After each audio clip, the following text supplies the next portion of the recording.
Me and my buddy went down to the PX. Then we went over to the commissary.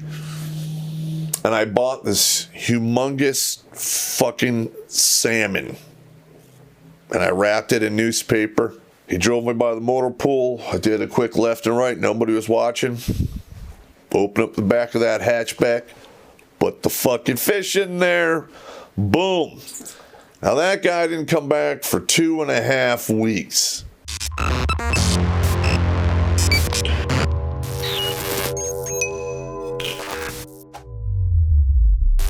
Hello everybody, Terrence Popp here with another episode of Live from the Lair. Ha ha! Alright, what are we going to do today? That's right. We're going to talk about more shit jobs.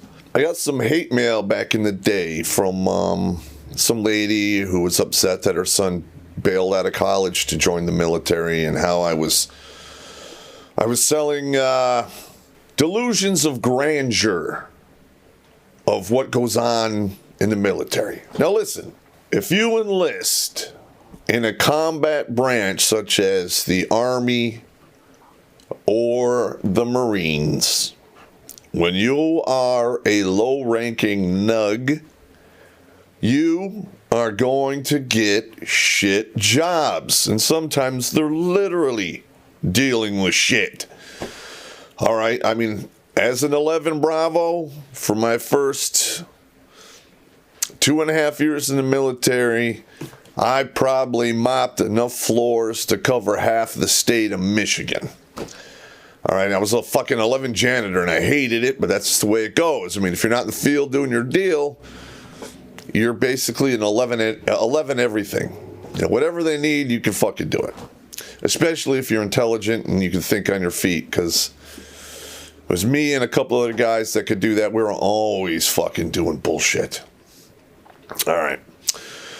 So, like I said, I started off in 9th Infantry Division, which at the time was motorized.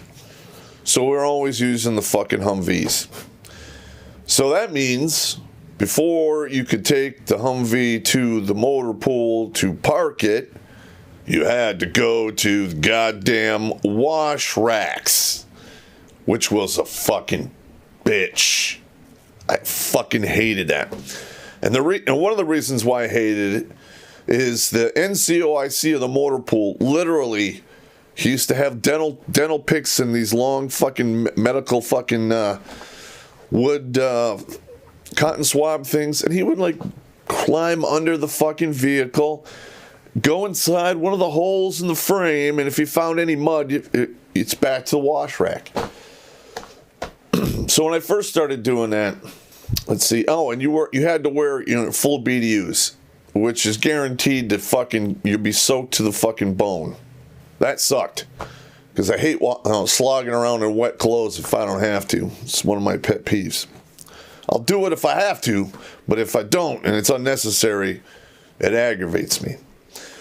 And I remember the first time I was doing it, I was underneath the Humvee, fucking using this high pressure hose, and all the water is like, you're driving on top of a rack, and there's a depression, concrete depression beneath you that has all the water in it. The water you're using is basically the same water. They just do a quick little minor filter on it.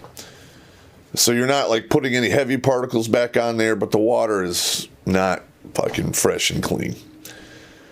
So you stink kind of like grease and motor oil, gasoline, and like this minor detergent that you guys get to use on the vehicles. So I'm down there, of course I'm soaked, trying to get in those fucking little holes in the frame and doing all that bullshit. And then I remember I kind of squirm out from the back of the vehicle. I stand up and the guy working on the front of the vehicle decides he's going to shoot me with the fucking hose. And I turn around and it like goes in my mouth and I fucking swallow a bunch of this shit. The only response, I drop my stuff, walk off the rack, and commence to start puking. Yeah, I puked for about 10 fucking minutes while everyone hysterically laughed at me. Which, I gotta admit is in a sick kind of way. It was pretty funny. Hey, you know, there was a lot of times I was on the bad end of the joke, and that was one of those days. Fuck, I hated that. And I remember the one time, it was just me on one vehicle, and that goddamn sergeant who ran the motor pool sent me back to the wash rack 8 fucking times. 8 times! So literally, I started washing this one particular vehicle like at 10 a.m. in the morning, and I didn't get done till like 4:30. And I think he would have kept fucking with me, but he wanted to go home by 5, and maybe it got old, I don't know, but I was savagely pissed. I did get even with him about 3 weeks later when I was walking by the motor pool, and he went on leave, and he had left his vehicle parked just on the inside of the motor pool gate, which you technically aren't supposed to do. But during the day, that motor pool is open. So I walked in there and I checked the back of his the hatchback on his vehicle, and it opened, because back in the day they still had hatchback shit. I think he had like a Pinto station wagon or something very similar. And I made a mental note. So at lunchtime, me and my buddy went down to the PX. Then we went over to the commissary, and I bought this humongous fucking salmon. And I wrapped it in newspaper. He drove me by the motor pool. I did a quick left and right. Nobody was watching. Open up the back of that hatchback. Put the fucking fish in there. Boom. Now that guy didn't come back for 2.5 weeks. It was summer. Now, unfortunately, I wasn't there when he returned. I was in the Yakima Firing Center, but I heard all about it. Apparently, that fish had degraded and oil had seeped into the fucking, on the back. There wasn't any carpeting, so could it be scrubbed up? There wasn't any permanent damage. But the smell of that stank fish flooded his goddamn car. Yeah. And later on down the road, a mysterious note appeared on the car that basically said, "Stop being a dick." And lo and behold, he did. All right, now, I did do wash rack details when I was in the 2nd Ranger Battalion, when I was a bike and Jeep driver. And at the Ranger Battalion, they were way cooler about it. You could put on your PT shorts and old t-shirts. You took your uniform off and hung it up on the fence. You did your fucking deal. When you were done, you toweled off, drove the Jeep back to the motor pool, and we knew what that guy was going to look for, which wasn't much, because these Jeeps were old and they were going to get rotated out anyway. And I don't think I ever had my vehicle sent back to the wash racks in that one time. Especially, and the bike was the same thing. Bike was easy. You go to the wash rack, you start the fucking bike, you hose it down, do what you got to do. Put a little Windex on the fucking gas tank part. Roll it off to the side, wait till it dries, and then take it back to the motor pool, and you park it over with the rest of them, and that was that. And I did enjoy being on the Jeep and bike cruise. I did not like jumping the motorcycle. That fucking sucked, but it's nature of the beast. And it always seemed that no matter what we did, when we did not a live fire rehearsal, but a live rehearsal, which is all people show up and everything's at full combat speed, some Ranger always got run over by a Jeep. It always happened, every single fucking time. So that got a little old. So, all right, we're moving on to the next one. Would you ever fuck a zombie? Bad Pop's got bad news. The end? It's extremely fucking nigh. You can't kill something that's already dead. And the only thing standing in between you and a horde of the undead is toxic masculinity. Weh? So hold on to your butts and get set for Red Days. Get your copy on DVD or Blu-ray on Amazon today. A link is in the description, bitches. It's a right provided to them by the Queen. Fuck her, she's a whore. All right, the next shitty job, which I found very, very displeasing, was being the sergeant of the guard of the walls of Abu Ghraib prison. Now, that prison was technically under constant siege because we got mortared 3 to 5 times a day for a good 4 months, and the rest of the time we got mortared, once or twice a day. Still sucked. But in the far corner of the prison was where all of the Haji contractor shit sucker trucks emptied their tanks, because apparently there was some kind of storage tank there that had long since eroded away, so there was an opening for a tank. They would shoot the stuff into the tank, and then it would just the whole area was saturated with blue water, and it smelled to high heaven. It was terrible. On the far end, there was a large field that ran along the wall, and then there was a service drive road, hard-packed dirt road that went around, and I'd have to drive that thing 4 times a day. So I'd have to drive by the mass grave fucking field where we found all kinds of fucking human bones. And then along the wall where the bulldozers had pushed all of the dirt from the top of the fucking mass grave, and there was all kinds of flip-flops and rags of clothing and an occasional more bones. So that royally sucked. And then I would have to drive through the noxious shit cloud that was the far end of the prison. And just to make it even more shitty, I used to slow the vehicle down to somewhere between 3 and 5 miles an hour, so all of the guards and I would suffer together. Now, was that a dick thing to do? Yes, it was, but you got to break up the monotony somehow, and humor is the best way.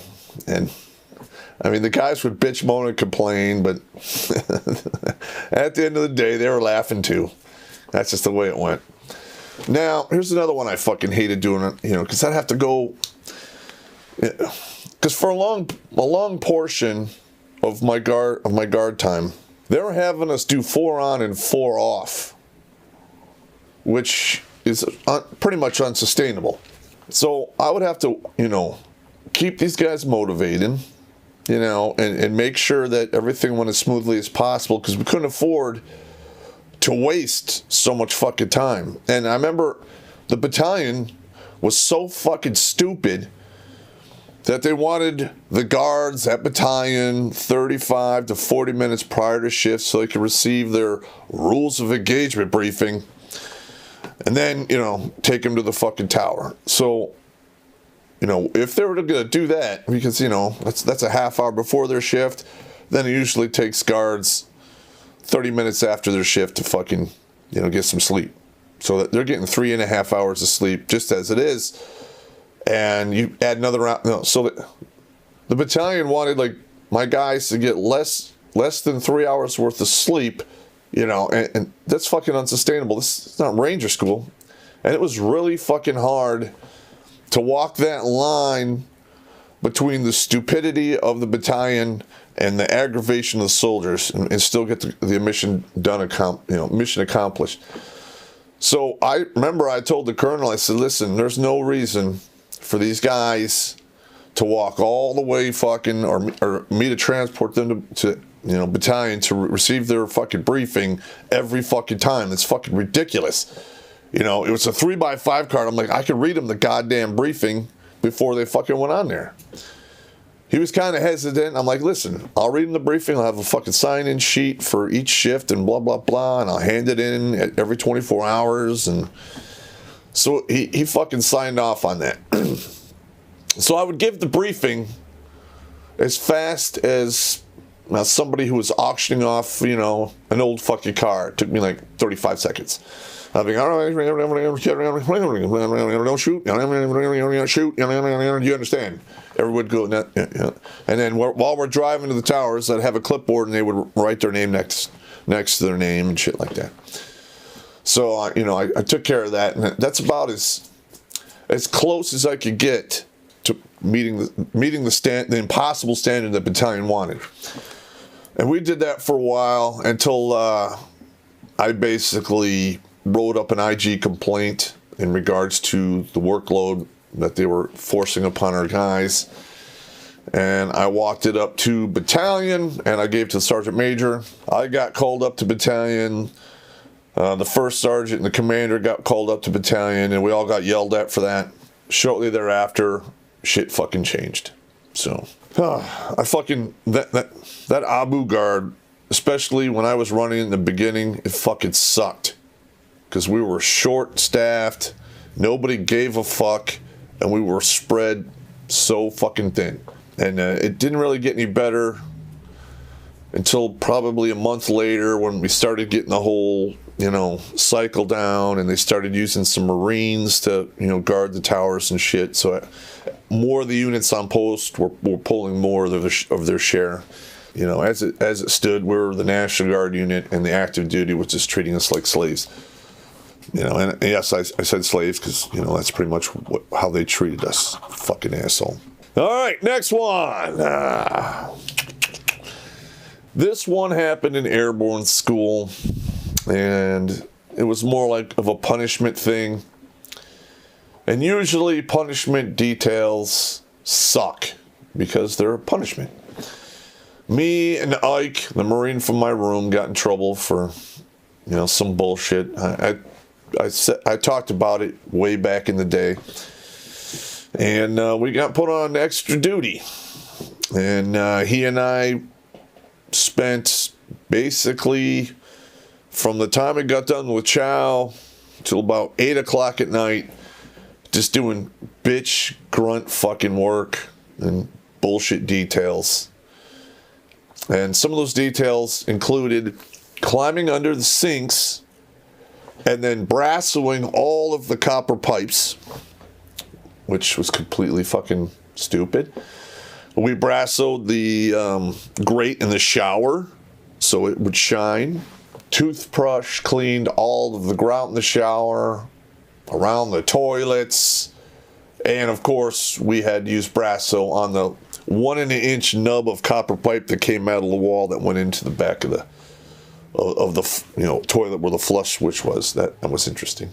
That was complete busy work. It was punishment shit. That sucked. We used to have to hose out the phone booths, pick up cigarette butts, which was the beginning. Well, it wasn't the beginning. It was where the pet peeve against cigarette butts finally came to a head. I think we had 4 days left of Ranger School, and they went out and told me to, I didn't pick up the cigarette butts, and I told the Sergeant Airborne, I said, listen, I don't smoke. I'm not picking up fucking cigarette butts. You can smoke me till tomorrow morning. I don't give a fuck. I'm not doing it. And they were mad, but next morning they were doing the fucking police call to pick up all the cigarette butts, and it wasn't me and Ike doing it anymore. It is what it is, I doubted. I took a gamble that they weren't going to throw me at an airborne school because I was going to pick up goddamn cigarette butts, and I was I was promoted to E4 by then.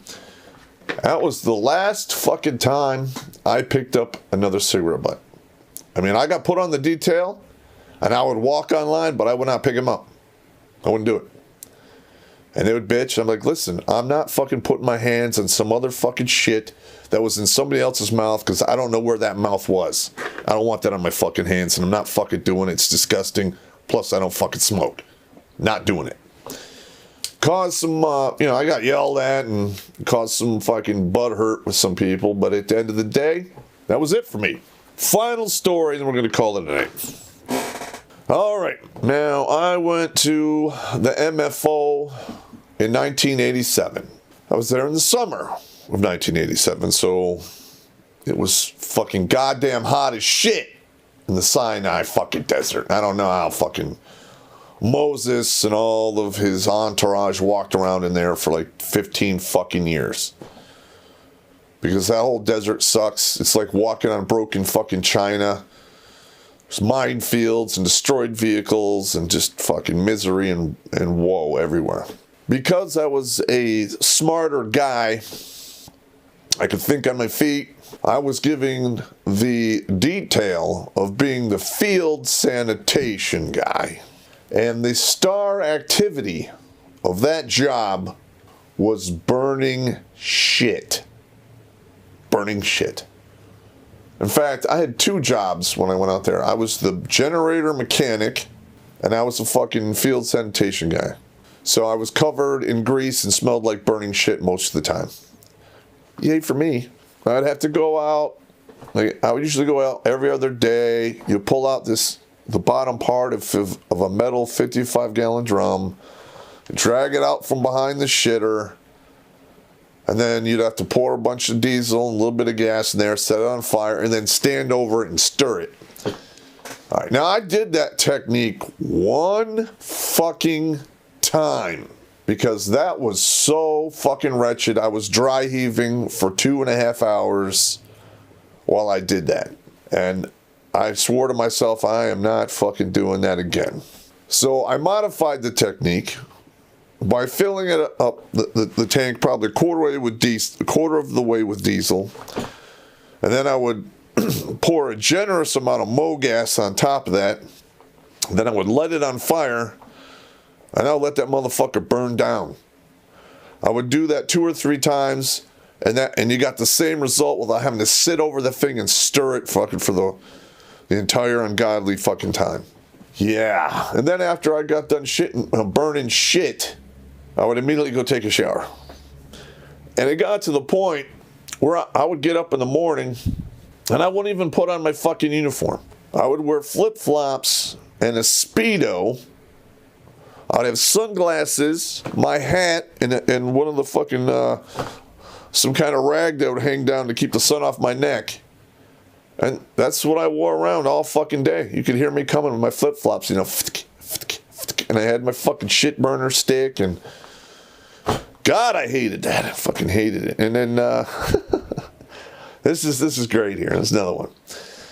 Another part of the field sanitation is I would have to maintain the chlorine levels in the water tank, which was elevated right above the shower. And it was a big plastic tank. Probably, I would say 15 feet diameter and about 11 to 10 feet high. It was fucking huge. And it was built on a huge wooden trellis platform kind of thing. Kind of reminded me of a water tower next to the railroad tracks. And one day, somebody comes in and says, "Hey, Pop, the water quit working." I'm like, "What?" So I have to go up there on the ladder. I look in there, and what I saw in that tank was fucking disgusting. Oh my God. So I literally got back down to my Speedos.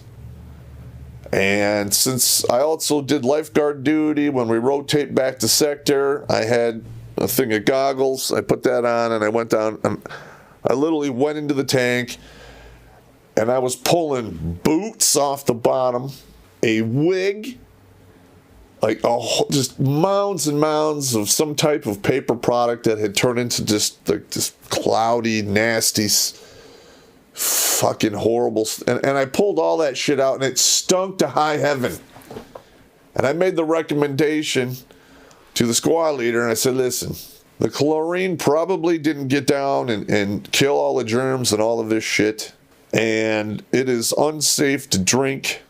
And we need to call higher because this water needs to be dumped and this whole tank needs to be sterilized." So we went on, we had water cans, emergency water cans. We called up higher. They came out 2 days later. We took the valve off, drained all the fucking water out into the desert. And then I had to go in there again with a little fucking shovel and scoop all this shit out. And then they handed me a pressure washer, and I pressure washed the inside of the fucking tank. That sucked. And then before I got out of the tank, I had a little bucket of this shit. It's like concentrated sterilizer with a sponge in it. And I had a rubber glove on and I had my pro mask on, which helped a little bit. And then I basically covered the walls and floor with all of this shit. And then they, pulled me out the top. And then they brought out a truck full of water. Came from Cairo, I don't know, civilian contractor truck. And that came 2 days later. We were basically on our last 2 water cans and filled the tank. And then I had to sterilize the tank again with yet more chlorine. And that took another 8 fucking hours. So by the time we got water working again, we had run out of water for about 4 to 6 hours. Sucked. Royally sucked, man. So, if any of you soldiers out there have to go to MFO and they still have the field sanitation job, I would suggest that you not do it. Now, as a generator mechanic, I just went out there and changed oil every so many hours. There was some other inspections that you'd have to do on the generators. I don't remember what they all were. There's about a dozen of them. And you would fill them out, and then you go to the radio and call higher and report in the status of your generators. And you had to do that in the primary and alternate generator, which you ran one generator for about 18 hours, and then you turn it off and turn on the second generator for another 18 hours, and you switch between the two. So that was fucking interesting. But anyway, I've been running my fucking suckhole long enough, gentlemen. You guys take it easy.